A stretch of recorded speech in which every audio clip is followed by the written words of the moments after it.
Greetings! Two ways where the businesses could be. It's whether to succeed or fail. But how can we manage in order to avoid the failure, and what should we do to succeed? Particularly, we are in 21st century as our businesses today are operating in an ever-increasingly complex environment. There must be a requirement to embrace versatility and flexibility to stay relevant and competitive. Throughout the 20th century, conventional management principles have been set out and were employed by many organizations and companies. But in today's creative economy, there is really a need of radical rethink of our top-down, traditional encrusted management principles and processes. This is not merely about implementing a new practice, process, or structure. Instead, it is to start with a new set of management principles, among which four are particularly vital: transparency, competence, localization, and upside. In the year 2001, the pioneers of a new management paradigm, which originated in the software development industry, created the Manifesto for Agile Software Development, now commonly called the Agile Manifesto. This core document asserts that developers of high-quality software must abandon some of the core principles of 20th century management to enter the age of Agile. As someone who had been deeply involved in general management for decades, worked at the World Bank, and held various management positions at all levels, Stephen Dinning lucidly explains the origins and principles of Agile management. It was only then that he suddenly grasped that the management discoveries of these software developers had vast implications for all organizations. These findings are entirely consistent with what Steve has observed. Make no mistake, the management revolution is well underway. The revolution from 20th century to these days is visible to anyone with eyes to see. Today, organizations are connecting everyone and everything everywhere all the time. They are becoming capable of delivering instant, intimate, frictionless value on large scale. This is actually so now, and it is about a revolution in how organizations are being run. And what do we have here now? It is the agile management. A firm never arrives at a steady state where it can relax because we are now agile. Embracing the new paradigm requires continuous commitment and leadership from the management. But the only question that concerns our organization is whether it's going to lead or follow. Implementing the new management paradigm isn't easy, as Denning said. It is not for the faint of heart. All the firms that were studied experienced major setbacks in the early going. For some years, it was hard to make sense of what was going on. Even some of those who embraced the new management paradigm saw it was playing a limited role, mainly in simple software activities in small units or in organizations where reliability was not an issue. Many teams and firms that claimed to be operating in a new way were doing so in name only. Some suggested that the new way of managing, as it expanded beyond individual software development teams, would inevitably mutate into the traditional practices of top-down bureaucracy in order to achieve efficient, reliable management in large-scale operations. The antagonism is understandable. We cannot blame it. Organizations and companies have flourished by mastering and implementing 20th century concepts and practice, and now new type of management has been introduced. It was difficult for general managers to accept that they had anything to learn about management from software developers. Yet, over time, what was working, and as the movement matures, the new paradigm was becoming a key to the management of everything. The agile management is actually the opposite of the traditional management practices and principles, as it enables organizations to thrive in a world of a rapid and unpredictable change. Agile management does not, of course, begin with a clean slate. There was a vast growing hub which distills the essence of a new management paradigm. This is not a management fad that was created last Monday and will only last on Thursday. It was based not just on a handful of instances, but on the experiences over decades of tens of thousands of organizations around the world. The new way of running organizations spread not just only to a specific field, but also to other fields. Companies including small, simple, and complex, and even the largest and the most admired, have quietly initiated changes that will have a profound impact in the world around them. Businesses have come to see it as their hope for survival in an uncertain future. Astounding examples such as firms like Apple and Samsung offer devices that can be tailored to meet the individual wants and whims of hundreds of millions of users. Online services like Skype, Zoom, and WhatsApp are taking tens of billions of dollars away from old guard telecom firms by giving customers free or low cost calls. Google, Facebook, and even Uber showing how to unlock and create the so called value. Let us take a visit to two very different firms. A very young firm, which is the Spotify, the music streaming service. And on the other hand, the very old firm, which is the Barclay, the global bank, with a one key thing in common, a commitment to the new management paradigm. For Spotify, the fast-growing Swedish music streaming service with over 100 million active users and more than 30 million paying users. The true value of agile management became dramatically apparent in the mid 2015. Spotify had embraced agile management since it launched in 2008. They had thought of solving a problem that had stumped Spotify and other music streaming services like Pandora and Apple Music for years. Where is Spotify now? Through agile management, Spotify is already racing ahead with further innovations and bind its users' community even more tightly to the music streaming service. Spotify's management know that it will only survive if it pursues agile management and innovates faster than its competitors. That's how agile management works in Spotify. What about the Barclays? The Barclays, a 327-year-old transatlantic bank with more than 100,000 employees, as much old as it is. It sounds became impossible as it could still become as agile as Spotify. Barclays, like all the other global banks, also face challenge of inherent management practices that can make it difficult to deliver instant, frictionless, and intimate banking experience at scale. But in the spirit of Agile, from 2015, when becoming agile was their key strategic initiative. And in March 2017, Barclays had made remarkable progress. It's making a significant inroads improving Barclays' performance. Can you sense it? Firms don't have to be born agile like Spotify. Even big and old firms can undertake agile transformation if they set their minds and hearts to it and stick within it. The emergence of Agile for general management was a great to such organizations. Amid conflicting claims as to whether Agile is something real, that notion has proven wrong. The challenge of understanding Agile may be magnified by more than 40 labels that has used for different flavors of Agile.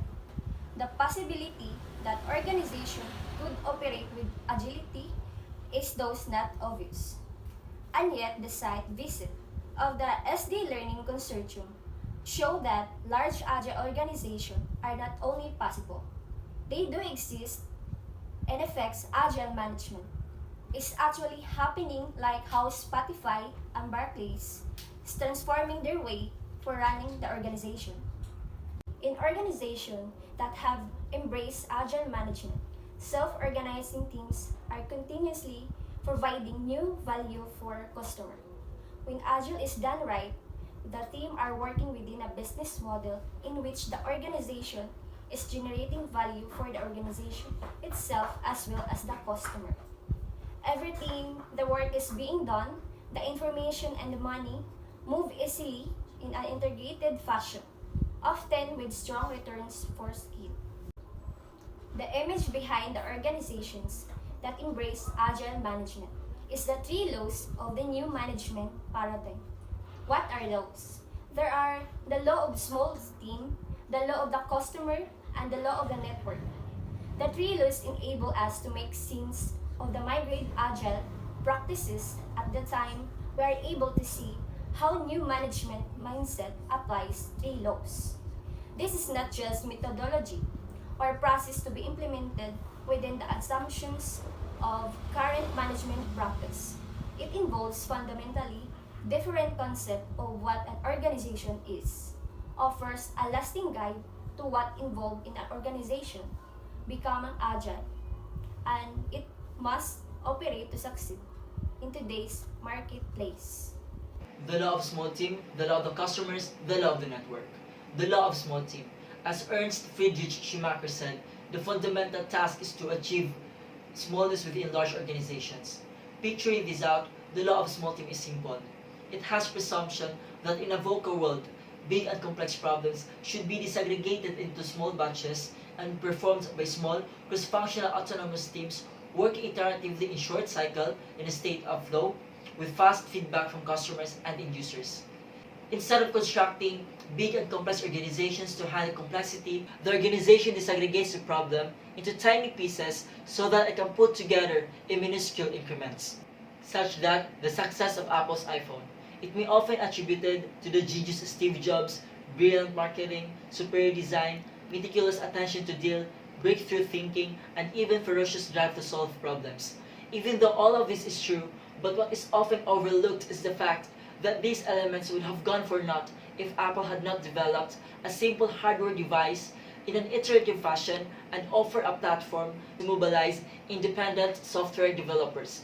As a matter of fact, hundreds of thousands of small teams of developers contributing their ingenuity and talents to build these apps in an iterative fashion while interacting directly with the customers.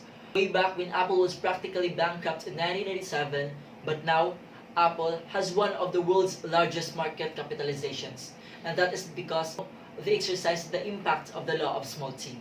The second law is the law of the customers. The practice of management is currently undergoing an equivalent transformation in the way organizations understand and interact with the world.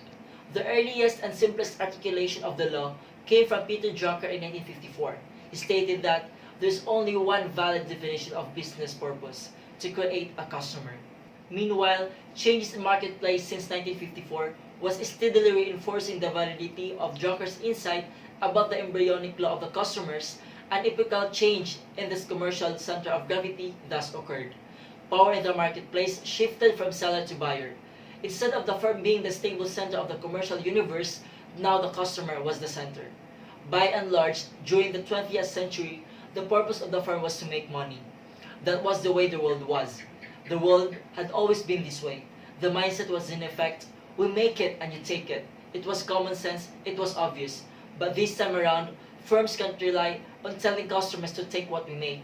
Because with customers in charge of the marketplace, now the customers are truly the number one. The customer, collectively, is now the boss. This is actually in the first principle of the Agile Manifesto. In the Agile organization, customer focus means something different. The law of the customer is a single message delivered consistently every day, all the time. For firms to be successful, customers had to be not only satisfied, but they had to be delighted. Third, the law of the network. Let's take the scene of the fight between the US Army Task Force and the extremists in Iraq in late 2003. It wasn't a fair fight. The US Army has abundant resources and advanced technology while facing a poorly resourced, ill-educated bunch of extremists. And yet, the US Army lose the game. So why was the US Army losing?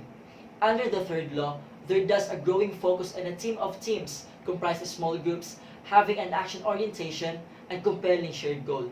It is the current frontier of the Agile movement, how to make the whole organization Agile. In effect, the impact of high-performance teams is suboptimal unless and until the whole organization operates as an interactive network.